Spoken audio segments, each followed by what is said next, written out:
CPM এর 25 বছর শাসন দেখেছেন আপনারা। কি বলেছেন? গরিবের সরকার, সিপিএম গরিবের সরকার। এখানে তো অনেক মায়েরা বোনেরা আছে, এখানে অনেক জনজাতি ভাইয়েরা বোনেরা আছে। আপনারা বলুন তো, গরিবের জন্য একটা পরিকল্পনা। রাজনীতি ছেড়ে দেব, কোনদিন রাজনীতি করব না। 25 বছরে গরিবদের কিভাবে শোষণ করা যায় এই কমিউনিস্টরা শোষণ করেছে, জনজাতিদের শোষণ করেছে, গরিবদেরকে শোষণ করেছে। বিজেপি সরকার আসার পর এই রাজ্যে প্রায় 4 লক্ষের উপর গরিব পরিবারের পাকা বাড়ি নির্মাণের ব্যবস্থা যদি করে থাকে তাহলে ভারতীয় জনতা পার্টি সরকার করেছে। প্রত্যেক গরিবের বাড়িতে শৌচালয় পৌঁছে দেওয়ার কাজ ভারতীয় জনতা পার্টি সরকার করেছে। প্রত্যেক গরিব মায়েদের প্রধানমন্ত্রী উজ্জ্বলা জ্যোতি যোজনায় বিনা পয়সায় এলপিজি কানেকশনের যদি ব্যবস্থা করে থাকে তাহলে ভারতীয় জনতা পার্টি সরকার করেছে।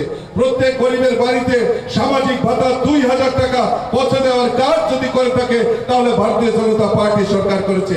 মুখ্যমন্ত্রী জন আরোগ্য যোজনার মাধ্যমে 5 লক্ষ টাকা চিকিৎসার দায়ভার যদি করে থাকে তাহলে আমাদের মাননীয় মুখ্যমন্ত্রী প্রফেসর ডক্টর মানিক সাহার নেতৃত্বে সরকার সেটা করেছে বন্ধুগণ।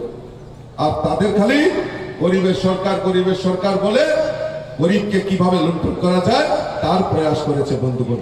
কাজেই এই 26 তারিখে আপনার পবিত্র ভোট দেওয়ার সময় অন্তত পক্ষে এই কমিউনিস্টদেরকে চিনবেন বন্ধুগণ। আর কংগ্রেসের কথা তো বলে লাভ নেই, কংগ্রেসের কথা বলে লাভ নেই।